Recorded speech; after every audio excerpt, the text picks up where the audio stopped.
For day one, yeah. So we're like past half. Well, today's the second half. First day of the second half. Of course. Hope you guys have learned a lot. So,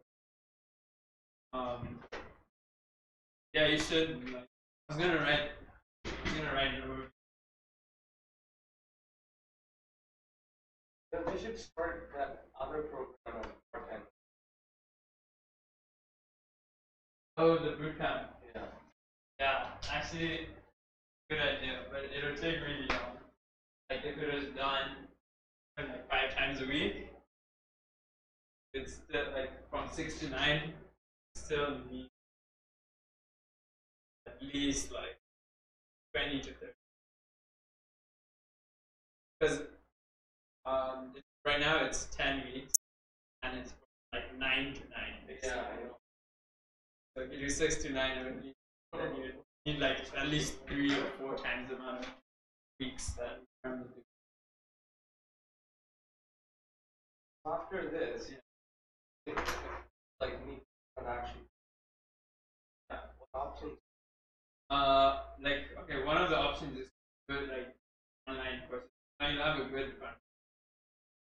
Now it's going to be easier to do courses because the setup and everything is pretty much the hardest part. Getting used to Xcode and then once you know where to get all the resources and and all that, you can pretty much self-learn.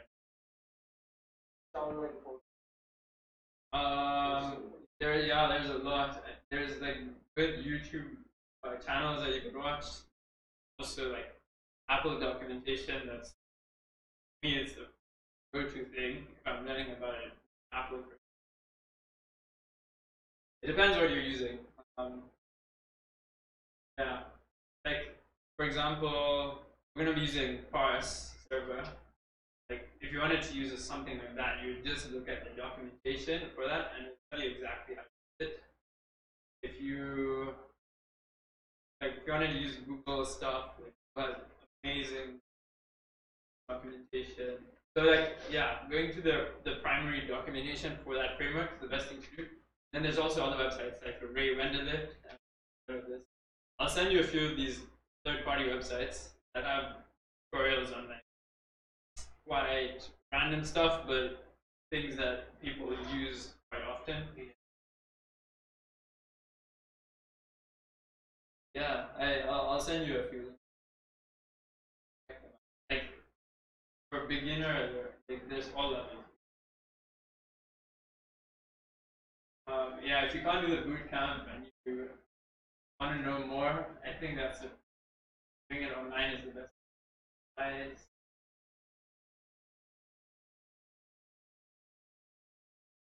I don't know, unless you know like someone can teach you in person, a coworker who has like 2 hours and a few hours.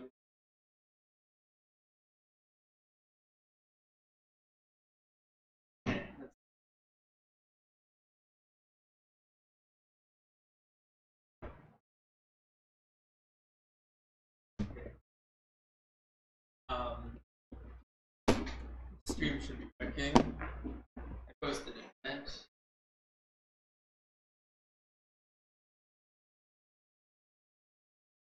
Okay, cool. So today we're going to be moving on to the internet stuff, cloud stuff, networking and APIs. Does anyone know an API, what an API is, or what it stands for?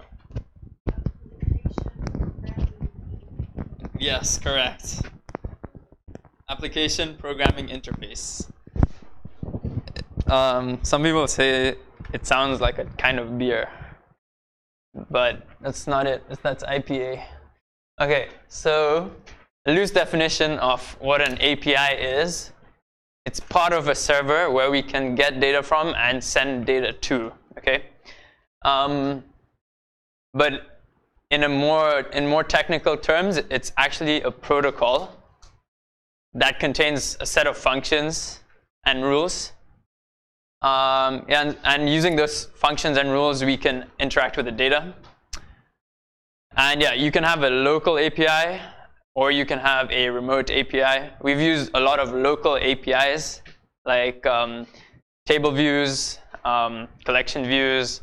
A lot of the frameworks you've been using in Swift are in themselves APIs, but it's not usually, like when we use the term API casually, we're usually referring to remote APIs. So yeah. Real quick Yeah. question, and I may be getting out of myself. Yeah. So I've talked with someone about these before, and the big thing I get confused on is like when they're necessary. When is data being used? When is it not being used? Okay, so easy. If your data is being used by multiple users on different devices, then you'd most likely need an API. If your app is just for one person on one phone, meaning like, for example, a to-do list that's not being shared, then you don't need a web API as such, because everything is being stored locally on your phone. If you want to share stuff, like any messaging app or like any sharing app, photo sharing, anything that uses profiles, because your profiles are being stored somewhere. So is it communication? Is it one user trying to communicate information with another user? Yeah. That's one example where you would need an API. Another example is if you need a host that's storing your information. Like if you were making this, no, let's use another example. If you wanted a to-do list that saves stuff on the web, you would need to have something like a server or something to store your data, and that server would have an API that your app communicates with. So yeah, you need an API whenever you want stuff to be done outside your phone. And that's just remote APIs. Like we've already been using the local APIs. Okay. That technically those are APIs, but people casually refer to APIs as web APIs. Okay. That makes more sense. All right. So almost every large company, like large tech company, has their own APIs, and they can be used by employees, customers, and sometimes even by the public. And yeah, just like a web page or a website, it's accessed through HTTP. What happened here? There we go. So basically what happens is your app makes a request to the server or to the API. I'll use that interchangeably for now. Makes a request to the API, and the API sends a response back to your app. And that's essentially what we're going to be doing today.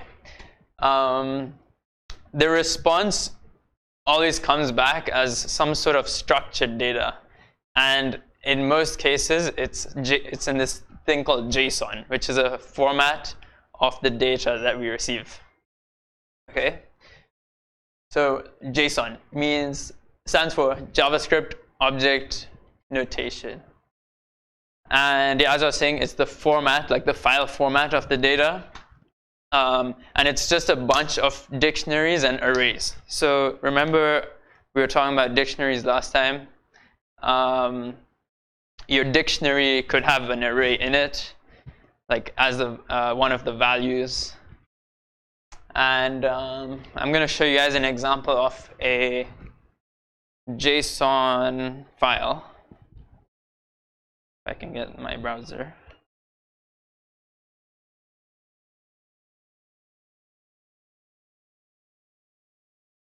All right. So do you guys know Mobi? Mobi, the bike sharing company? Yeah. So they have their own API so that their app essentially can use that data and like display the amount of bikes available at each station. And it would look something like this, okay? But then if you get a nice converter, which every like Chrome, like most of these web browsers have some sort of converter. Where are my extensions? Extensions. What? It used to be there. Oh, there we go.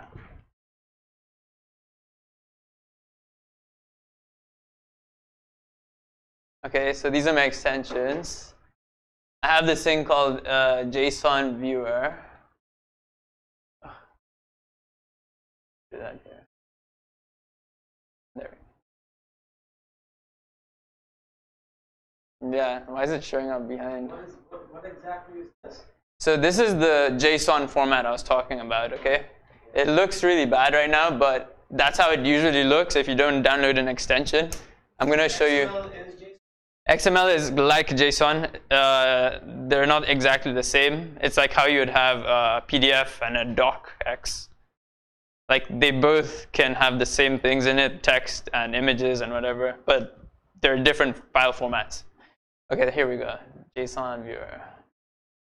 And so like if I refresh this, it will look a lot nicer. And here we can see the different stations. Like the name of this one is the street name, how many bikes there are, how many slots there are, and the coordinates, okay? So yeah, keep this in mind. And I'll make that a little bigger.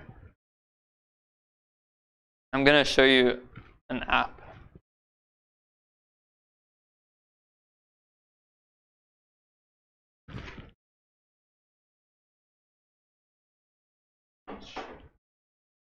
So yeah, each item. That's the different like section. Exactly. And then the numbers, like there's 39 in that one or whatever, 28 in that one, 52, 28. Yeah, exactly. So available bikes would be how many bikes there are. Total slots is like how many docks there are. Right, the docks. And then free slots is obviously the number of slots minus the number of bikes. And yeah. Actually a feed kind of. So yeah, this is live. Yeah. Yeah, exactly. This is live. By I think it's some company called Smooth is hosting their data, and then we can use this.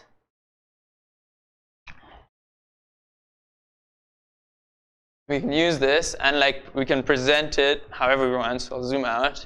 So these are like, remember there are coordinates in each of those items, and then like we can use that data and do whatever we want with it. So we can present the number of. Here, like I've put this docks segment and this bike segment, so we can see how many free slots there are versus how many bikes there are. And so once we have that data, we can do pretty much anything we want with it. This was just an example for a map. Yeah, so in the same way, you can present all of that in a table view.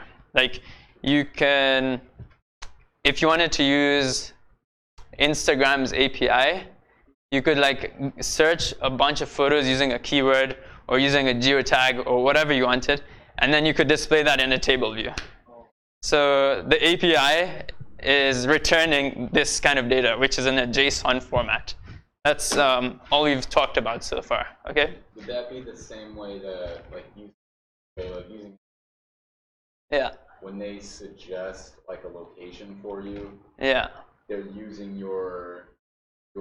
So what do you mean suggesting a location? Like if you were tagging something, on Facebook, Instagram, whatever, with a location. Yeah. Like that's coming from a dictionary or an array. Yeah. So you're just narrowing it down. Exactly. So now Instagram is probably using an API hosted by someone else, like by Google Maps. Google Maps, right. And Google Maps is returning those locations. Yeah.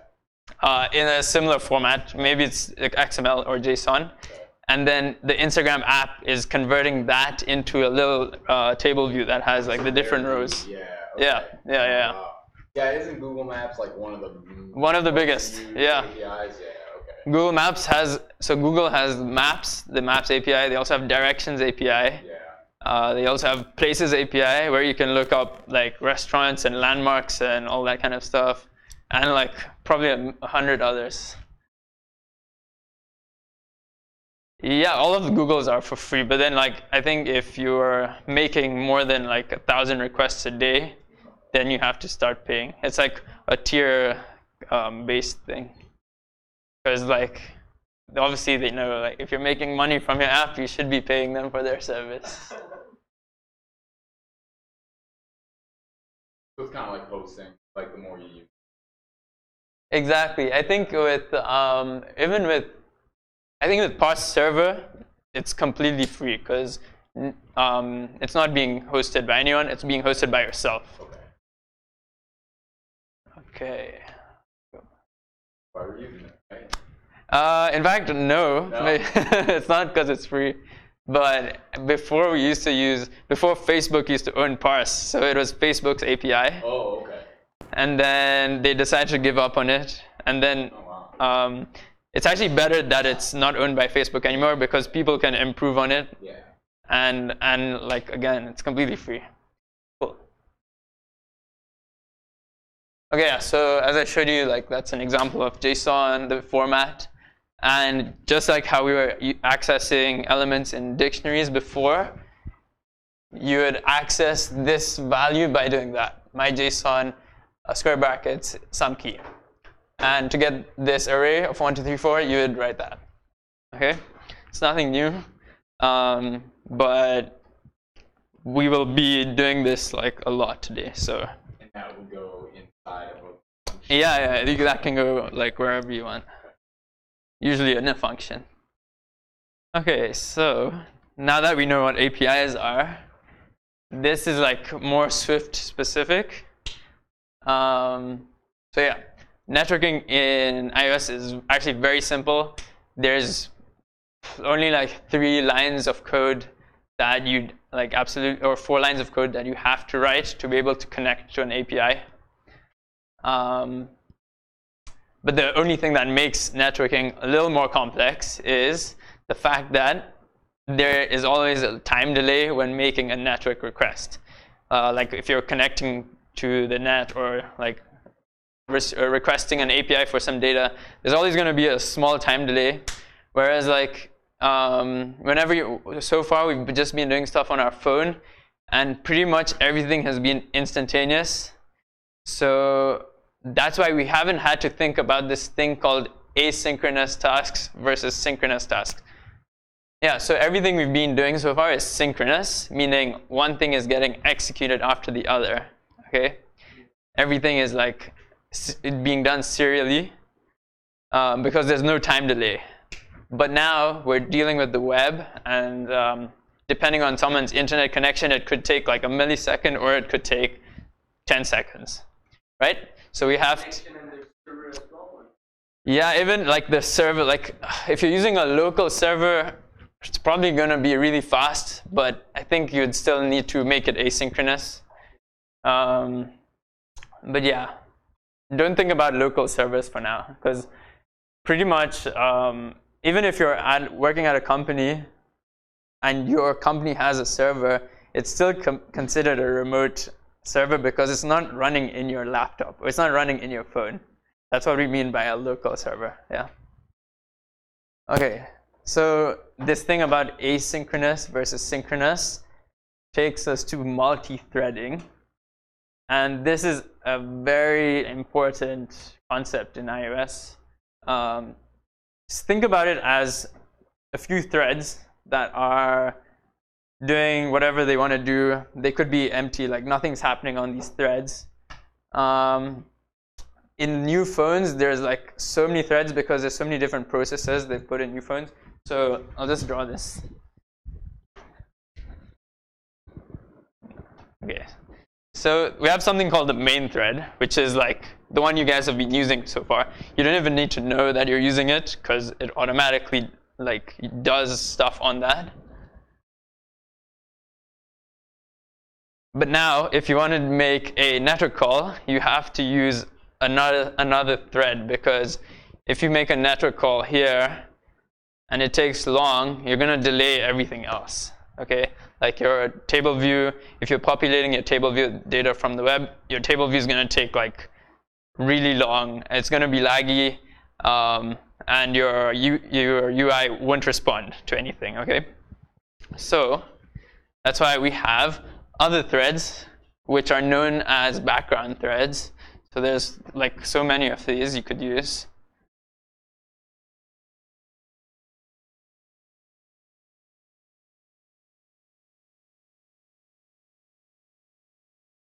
Okay. And like there's a background thread called a network thread. You don't need to know the name of that.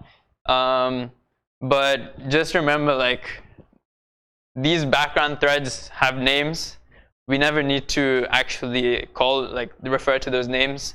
Whenever we execute a network task, it automatically goes onto the network thread.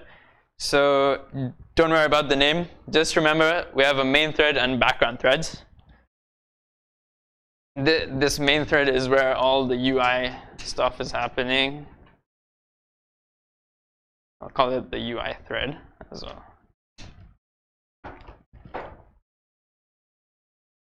Okay, so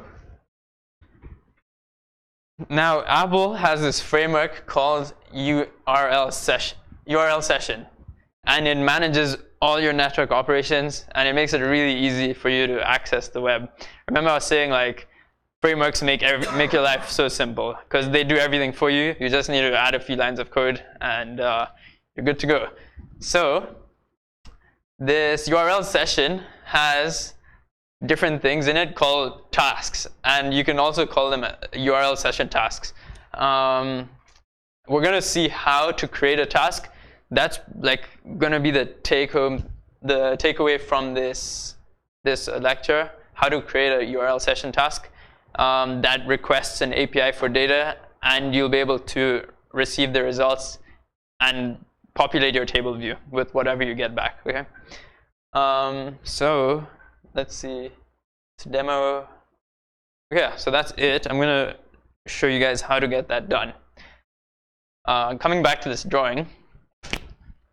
So you have this main thread that's loading your view.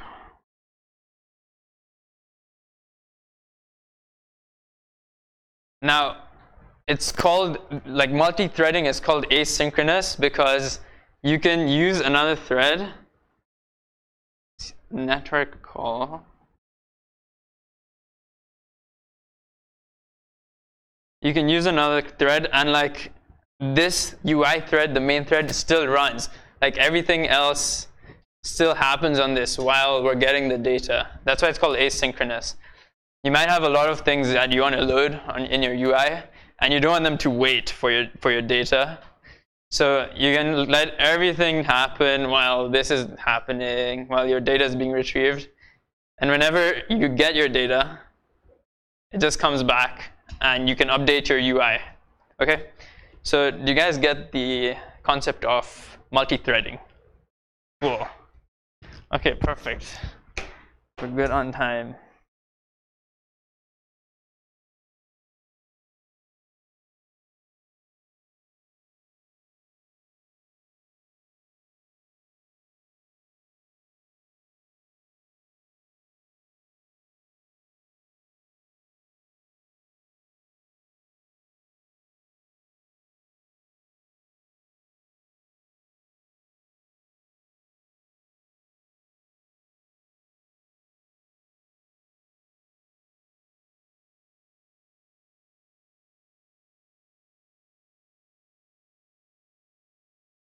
Oh, I need to make this bigger.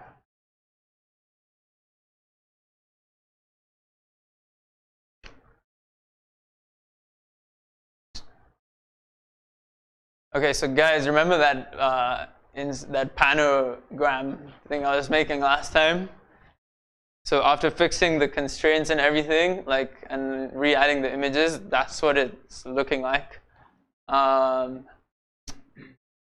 So what we're gonna do is get more panoramas from Flickr. You guys know Flickr? The website? Yeah, Galia. Okay, so let's show you how that's done. Yeah, just a recap. I have two variables here, image and caption, with this initializer. Don't worry about the commented out stuff because that'll come later. And then, yeah, I created this array and this array, one with photos, one with captions. And then I created a posts array, just like you guys have done in SelfieGram. It's basically just combining these two so that this is linked to this in a post, and this is linked to this in a post. Okay?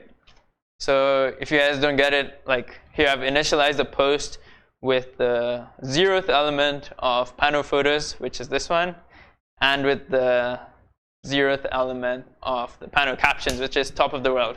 So my first post is going to have top of the world with the mountain view, and the second post is going to have ocean with the ocean piano or something. Yeah, the ocean piano. Oh yeah, even the top one was a piano. Cool.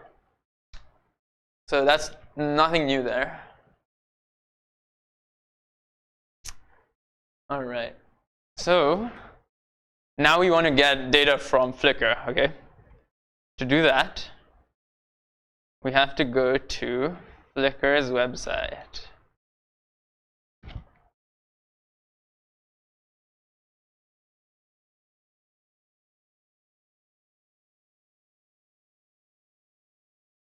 I hope you guys will be able to read this. I'll try to zoom in.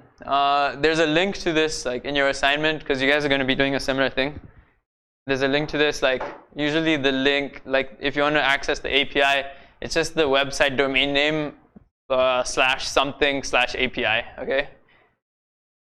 And let me go back. Oh.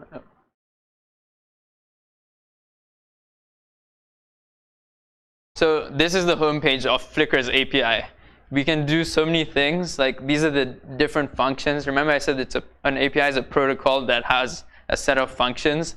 These are all different functions that we can use.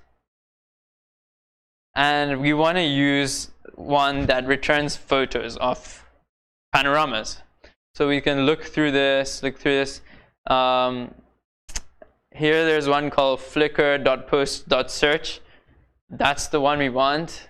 If you had no idea what Flickr is, you'd probably have to like read documentation to figure out which one you want. So I'm going to click on this search one. And now we can see a lot of things here. All right, so do you guys remember what I posted in my web browser when I wanted to find the Mobi bike sharing API? I posted a URL that had, yeah, I'll go back to it. Minimized it. Okay, so this one is just a URL. It doesn't have any parameters in it because this API is not, it doesn't have functions that will let us get like specific information because it's pretty basic. But Flickr has to have functions because they have so many different things happening on Flickr. Like there's no ways you're going to want every single item that's on their website. You're going to want like a certain type of photo or photos from a certain geolocation or something like that. Okay, so here we're given a whole list of arguments that we could enter into the URL that will like narrow down our results. So we can look through this, but for time's sake, I'm gonna just search this.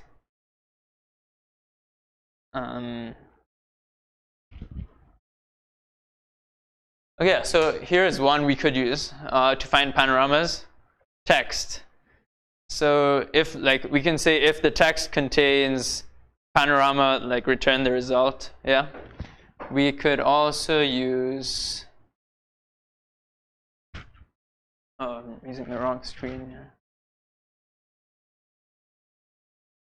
We could also use like upload date. If we wanted panoramas from a certain date, like we could use that. So yeah, there's so many different parameters we can use just to narrow down our results. Okay. So now I'm going to show you guys. I actually did this earlier. I'm just going to use the URL I created. Here. So it's basically as many options you want to give your user. Yeah. You can give your user that option, or you can hard code it yourself. Like right now, I'm just going to say I want panoramas from this. I'm not even going to give it a timestamp. But it's a search, right? Like yeah. So the developer the coder can make the search, or the user can make the search. It's up to the developer if he wants to give the user the choice or not. Okay. So then, if we're not giving, like, what are you? what's going to be the result of what you're doing? Like, you added in those different things, like and stuff. Okay, so you're not giving the user the choice. Yeah. So I'll show you that right now. So I'm going to copy this URL.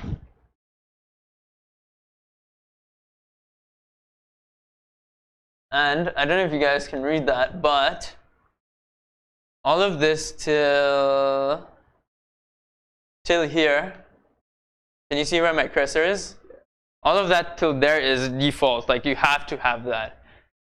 This thing over here is called an API key, which every developer will have to get.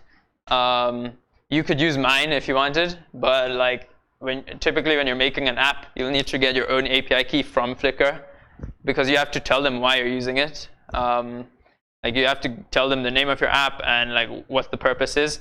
Then they'll give you an API key so you can use their data. So that's required. Everything till there is required. Now the only thing that I've added is tags is equals to panorama.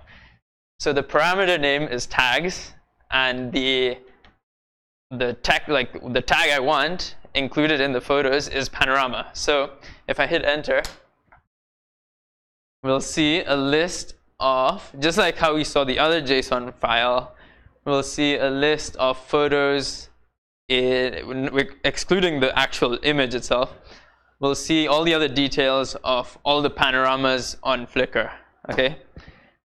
Here. So you were just trying to filter the results for yourself. Yeah. To then use.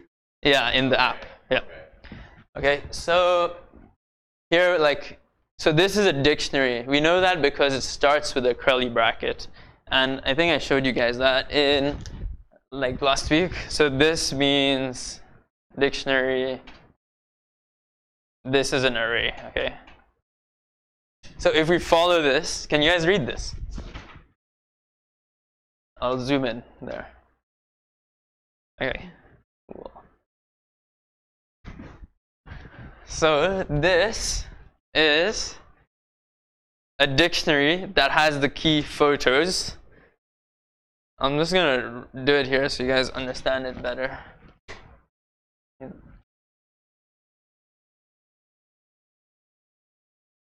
How do you know that it's? Oh yeah, because the first bracket is a curly bracket. That means that's the start of a dictionary. Whereas if it started with a square bracket, it means whatever is coming next is part of an array.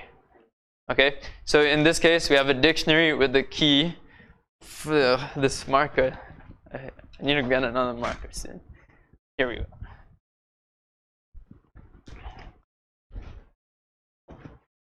Photos. That's the key. That's the first key, okay? And the value of this, remember there's always a key value pairing for a dictionary. The value is another dictionary. And this dictionary has many key value pairs. The first one is page.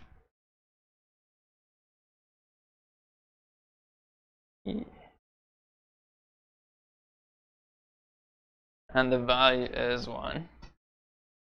Next one is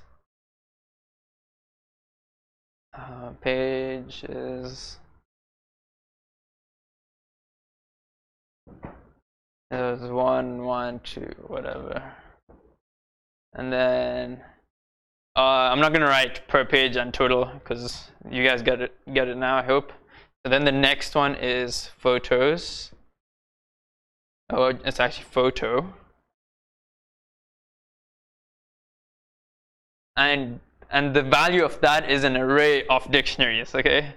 So it can start getting quite complex, but at the end of the day, the only things that are there are dictionaries and arrays. So if you can follow the brackets, you'll know exactly what's happening. So this.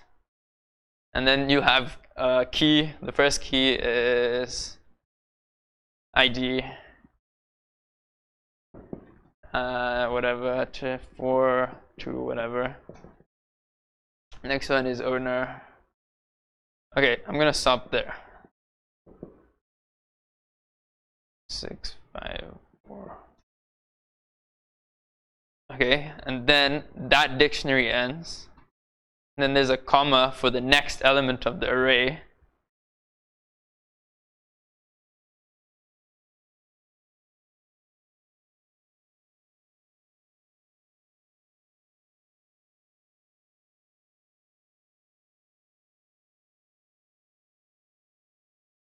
Okay. Whatever, 2, 5, 6. And then that one ends. Okay, so do you guys kind of get that? I don't know if that makes sense to you. There's just going to be like, so in this case, it's a dictionary that has a key. The value is another dictionary. And then there's a few keys in that dictionary. The key photo has a value that's an array of dictionaries. Cool? So before, it is cool.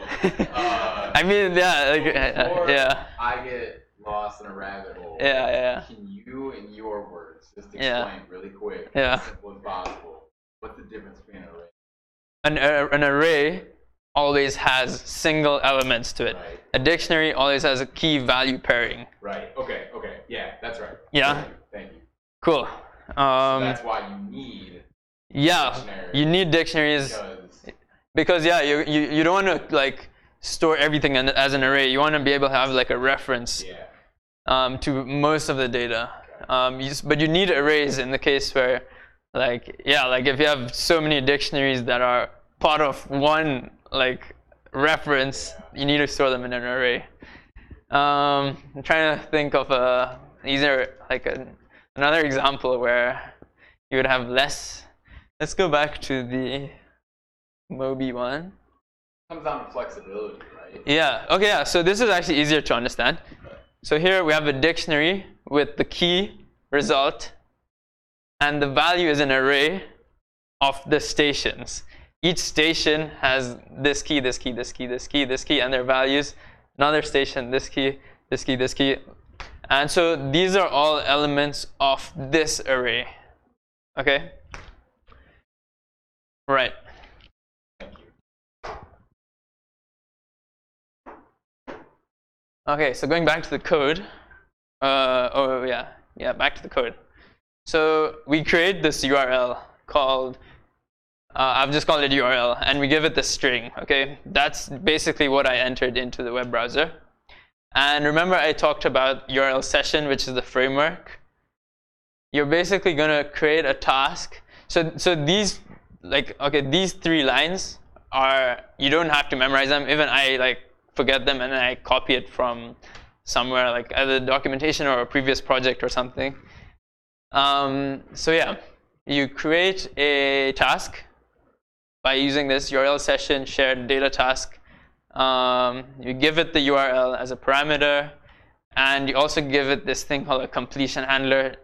That just tells us okay, when this data task is complete, we're going to have 3 things returned. We're going to have data, we're going to have a response, and we're going to have an error. If there was no error, this is going to be returned as nil. If there was an error, these 2 will be nil, and then this will have a description. Okay? So this completion handler is just telling us when this data task is over, these are the 3 things you're getting. And then we can use those 3 things inside here. All right. Cool. So for now, we're just going to be, you guys probably realize there's no images in here. We only have text and string. We only have strings and integers. So for now, we're just going to be using the captions, which is like Shakespeare Park, overlooking Potong Pasir, whatever that is. Panorama, I don't know if that's a place. Okay, so we're just going to be using those captions and putting them into labels. Okay, right, so this is where you have to start using logic, because you're trying to navigate through these dictionaries and arrays to get the values you want. And it can look kind of messy, but if you look at it, every single line is almost the same. Remember these iflets? You guys remember what iflet does? Yeah, it's unwrapping an optional. Okay. Remember I said that whenever we're getting a value from a dictionary, we get the value by doing this. So like my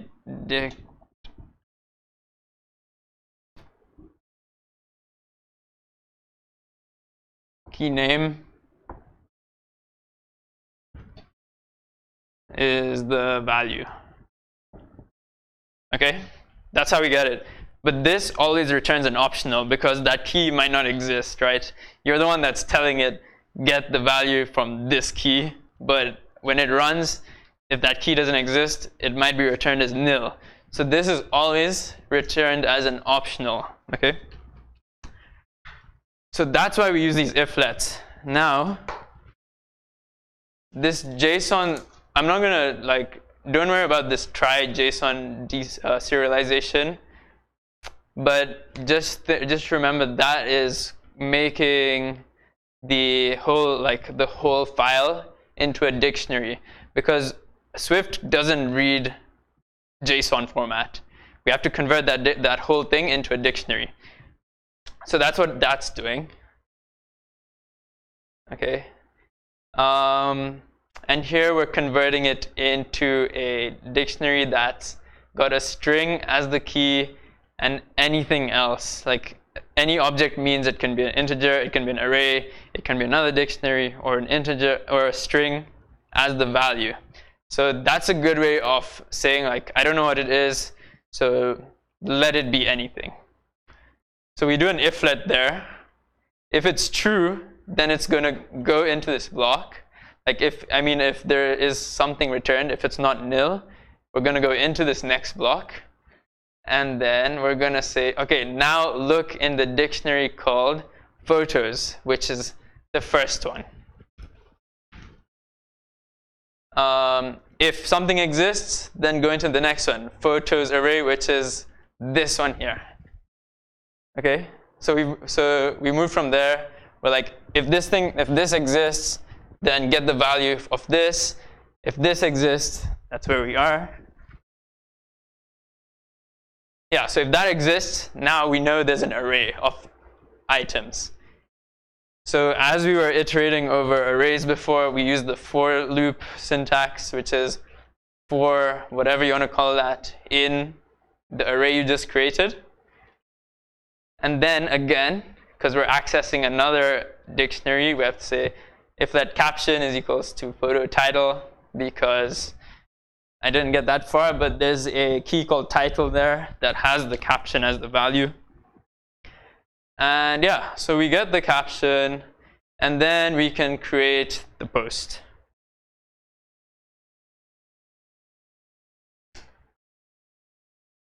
Cool. It makes sense, right? Yeah. Yeah. Your iflet is following the same hierarchy. Yeah, exactly. It's just making sure that if it's not nil, if it is nil, then don't do it. Don't do whatever's in here. It's just type safe. It's for safety. So if it was nil, it'll just come to the end over here, and it wouldn't return a result. At least your app wouldn't crash. That's when you would get cannot post or cannot find. If you don't use iflets and you use that exclamation mark force unwrapping, remember? Right. You wouldn't even get an error. You wouldn't even get an alert or something. No, your app just crashes. But in this case, we can actually create a message. Exactly. Yeah. In the else, if we had else blocks, we could say, okay, present an alert. Yeah. Good. You remember. Okay. So let's run this. Okay. One more thing. This thing here. So all this is going to be in your assignment today. So you'll be able to do this step by step. Then you'll get to this part and you'll be like, okay, what is an operation queue? So this is how we deal with the different threads. You can either do it like this or like this. They're both doing the same thing. They're both going back from the they're going from the background thread to the main thread.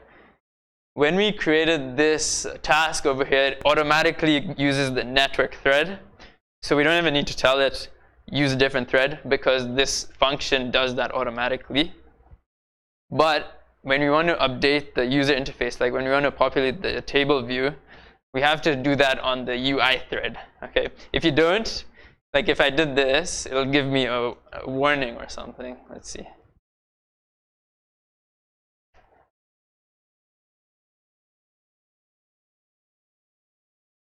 Oh, okay. It didn't give me a warning, but yeah, that wouldn't work because it needs to, this reload data thing needs to be called from the main thread, which is the UI thread. So we use this block. We use this thing called operation queue main, which refers to the main thread, and then add operation is basically saying do whatever's in here on the main thread. We could also do it like this. Same thing, but dispatch queue and operation queue are like two different libraries that essentially do the same thing. One, like dispatch queue is usually used for more simpler operations, whereas operation queue is used for more complex things. But in this case, you could use either. So I am going to comment this one out. Okay, so let's see. Am I reading my captions? So I put all this in its own function. In the assignment, it's put all of that inside your view.did_load. But I think it's better that you put it in its own function, and then you can simply call the function from your view.did_load. It makes your code a lot more cleaner. You don't want to have a view.did_load that does everything. Like you don't want a view.did_load that creates your UI, creates your first few posts, and also downloads your data from the API. You want to try and modularize it as much as possible, okay? That's not going to slow anything down. No, it doesn't slow anything down, yeah. Because as soon as this gets hit, we're going straight to the function we created. It's right there. Okay. It's pretty much the same thing, yeah. It's just like making your view.did_load smaller. So you didn't have that within the load function, what would happen? If I didn't have this, like, if I didn't have this, this function would never be reached. Yeah, it would never run. All right, so let's run this again. So now we're going to see if I did. Oh, yeah, so I forgot to change my table view method here. I'm going to stop it.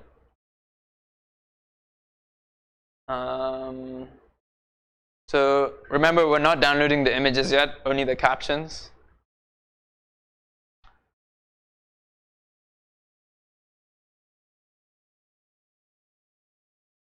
I think I forgot to do something. Okay, so here, when I'm creating the post for each element in the data from the API, I'm adding the mountain view the mountain view image with the new caption, okay? Just so that like it looks filled, but you'll see the results. That's what I wanted. That's what I was looking for. So it's going to be the mountain view with a new caption every time. So you just made it so that that mountain view show a bunch of different times. Yeah, captions. Yeah, exactly. And yeah, here we go. So we can see these are all the captions from that JSON file we saw. The panorama, the Shakespeare Park overlooking Potong Pasir, and we didn't get into these ones, okay? Cool. So that's how we can get strings and integers from Flickr's API. Now we want to get the images. And that's a little more complicated because, as you can see, there's no images in this JSON file. So if we go to Flickr's API, they'll tell us exactly what to do to get the image.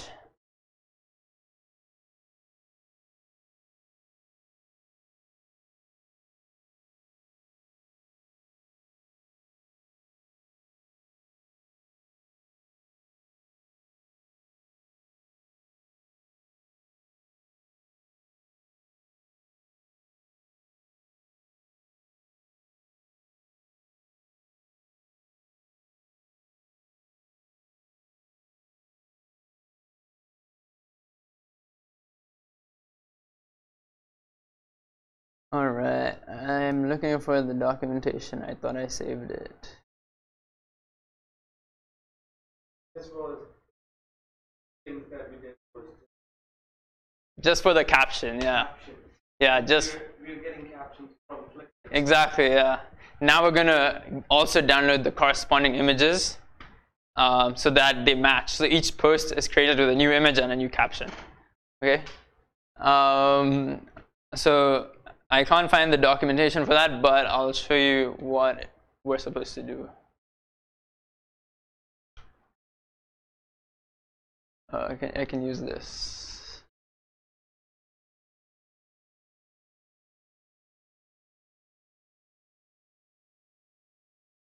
So in the documentation, it's going to tell you how to get the image. You have to use a few of these fields. You have to use the ID, the secret, the server, the farm, and yeah, I think that's it. You use that in your new URL. So if you guys can read this, oh, this is the same one. Oops.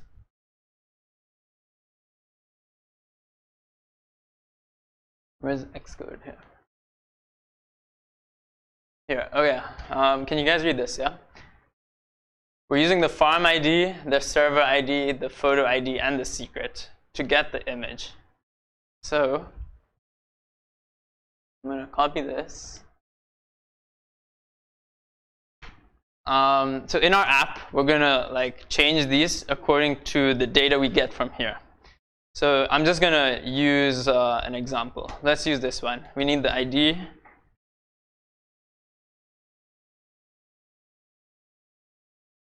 Oh, they'll be in the assignment.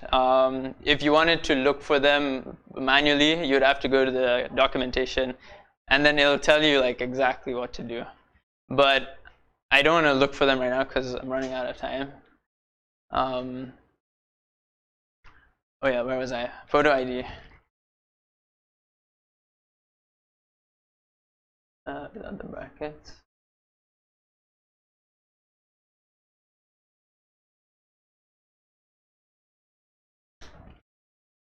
Secret.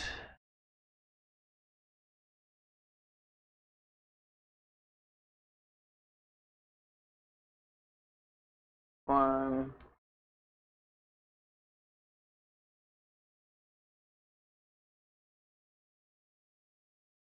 And I just want to see if okay, they have to be in quotations because they're strings, not all of them.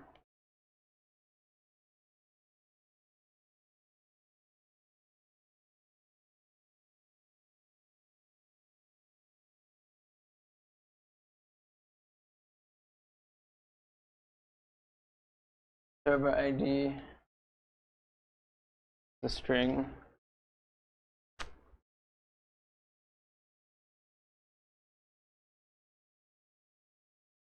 Okay, I am not 100% sure if this will work, but let's try it out.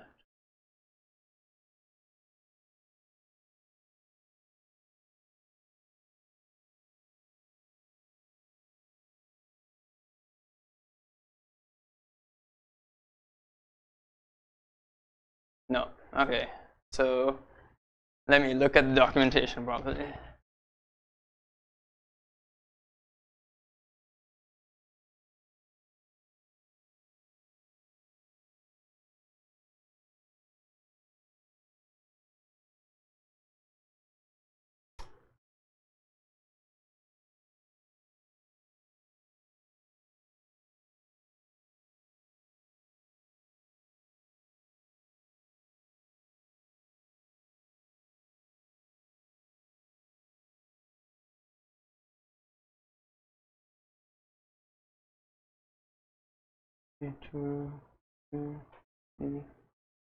Okay, I think I figured out what I did wrong.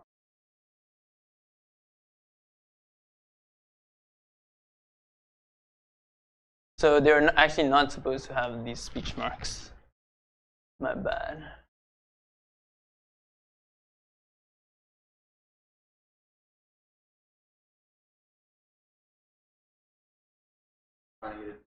So using those values, yeah, for each post, like each element in this array, we're given a few values, and that's how we're going to get the image, because a JSON file can't store images in it. So a way we could use that is the way Flickr does it. is they use these different values, Right. and if you add them in the correct way into a URL, you'll see the image. Oh, okay. Okay, so I just want to.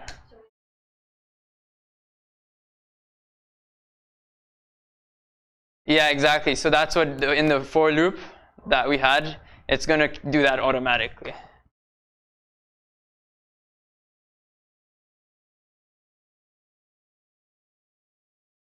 Okay, so let's see now. There, I think I just need to remove that one. I think this is it. Great, that photo has been deleted in like the last few, unless I typed something wrong. But you guys get the idea, right? I'll use the one that's. So every photo will have a unique URL. Every photo will have a unique URL because they have different IDs in like like all of these. The combination will make something unique. So this is the one they had in your assignment, and basically same way we use those values there, and the one here, and we can get the image. So now we want to use that image in our table view. So to do that, where is exclude? Here we go.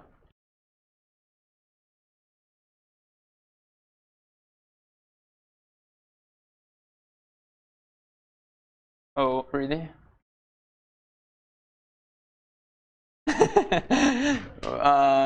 Wow. Where is, okay, I can't even see my Slack. Oh, here it is. You have to take out the escape characters. Which escape characters did you see, Dennis? Let me know. I'm gonna type escape to see which one he's talking about. No, I think he meant in the URL. Okay, he'll get back to us. All right, so now we don't want to use this read captions. Okay, I've created a new method that gets the image and the captions. So I'll comment that out. And so this is the new function. Okay, same thing. We have the URL with the panorama tag. We create the data task. We filter through the dictionaries and the arrays. And now we've got the farm ID, server ID, photo ID, and secret. Okay, we use that in, and we create the photo URL string that I was trying to do manually. Cool. Now, because every post is not going to have an image itself, we're now downloading the image.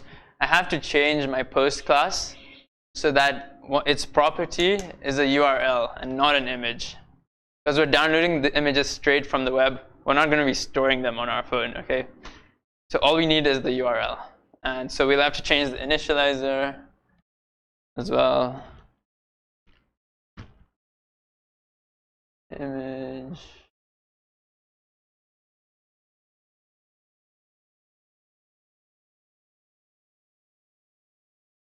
Okay, great. URL. Okay, so you guys will have to do this as well because your selfiegram photos are not going to be converted into images.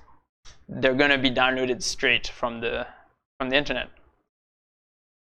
So we just need the URL. Okay, so coming back to this error should go away now. Image. Okay, and now in our table view method, you remember the cell for row method? We don't have an image in this in the post object anymore, so we can't use this line. So we have the URL. Now we have to do a similar thing, create another network call to get the photo from that URL. And just like before, we create a task. Create a task. Don't worry about all the syntax. I'm just going to tell you at a high level what it is.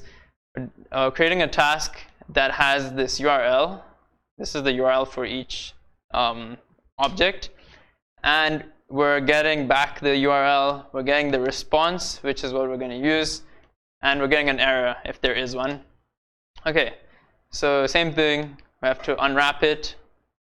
And then convert.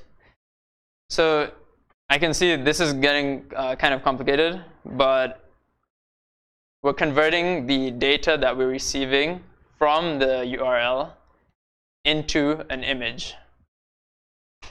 We're not going to be storing that image. We're just converting it so it can be used in an image view. Because you can't put like random data into an image view. It has to be of type UI image. So here we're just converting it into a UI image and then placing it into the image view, just like we had before, but we're using the data. Like we're converting the data into an UI image and placing that into the image view. So this will all be in your assignment again if you want to go through it step by step. That's all we have to do, and let's see if it works. Oh yeah, I need to comment this one out and uncomment this one. And I'm going to remove my first 2 posts. Great.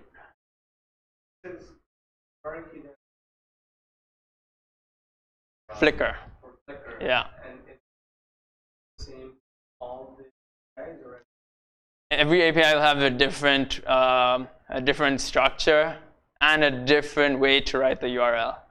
Yeah. So you just have to look at their documentation to figure it out. And there we go. So we can see the right images with the associated captions. And I haven't put a limit, so like I don't know how far this goes. I think it's just downloading new ones every time. Oh, there we go. Yeah. These are like this is, I don't know what the count is, but all these photos have a tag that's called panorama. Yeah. And that is it, guys. That's all I had to show you today. So you're going to be doing exactly the same thing, but you're not going to be using panoramas. You're going to be using cats. I don't know why. I hope you guys like cats because you'll be seeing a lot of them. Great. Any questions? the cats are internally? No, the cats are also from Flickr. Yeah. So on Wednesday, you'll be using parse server, and then you can add whatever images you want. So today we're using Flickr's API, then on Wednesday we'll be using our own API, essentially. And we can put a cat. Yeah, actually, yeah. I shouldn't have said you need to like cats. You can use whatever keyword you want, but that's what the assignment tells you to do. So whereas this was importing data, parse going to be like exporting data and importing at the same time. Yeah, like on Wednesday you'll just be exporting like your profile image and stuff. That's how the user would upload things. Yeah. And then on, so now things are getting interesting. Okay, so yeah. I was wondering as we were going through this the whole time, I've been thinking like, all right, well this is all bringing stuff in, but how do we like upload stuff? Okay. Yeah. Wednesday you'll do that. I'm glad you said that. That helps me think about it a lot clearer. Yeah, so all this is going to be useful for next week. Yeah. When like suppose all of you have uploaded stuff to parse server, and then you want to download everyone's stuff, put it in your newsfeed. That's where all this is going to come in handy. No, but this makes a lot of sense with like how how every other app you Google Maps or exactly. Yeah. Same thing. That's cool. Okay. Yeah, it's like really good to know. Yeah. I know. It's huge. I always had a hard time. Awesome. I'm glad.